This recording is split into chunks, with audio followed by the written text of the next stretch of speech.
నేను digital currency report ప్రధానమంత్రికి ఇచ్చినప్పుడు వారిని ఒకటే రిక్వెస్ట్ చేశాను. మీరు ఈరోజు 500, 1000 రూపాయలు రద్దు చేస్తున్నారు, ఇంకా 2000 రూపాయలు కొత్తగా తీసుకొచ్చారు. అవసరమైతే 500, 1000, 2000 రూపాయలు రద్దు చేయండి, డిజిటల్ కరెన్సీ పెట్టండి. ఎవరైనా అక్రమార్కులు ఉంటే ఈజీగా పట్టుకోగలుగుతాం. ఇవన్నీ రద్దు చేయమని కోరాను. ఈ 500, 1000, 2000 రూపాయల అవసరం లేదు. రాజకీయాల్లో డబ్బులు పంచే అవసరం ఉండకూడదు. ప్రజా సేవే పరమావిధిగా చేసుకుని మనం పనిచేస్తే ప్రజలు మనకు ఓట్లేస్తారని చెప్పి కూడా నేను మీకు తెలియజేస్తున్నా.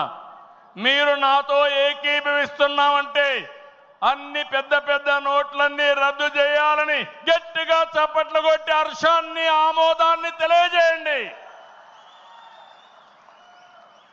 అప్పుడే ఈ దేశంలో పూర్తిగా అవినీతి పోతుంది.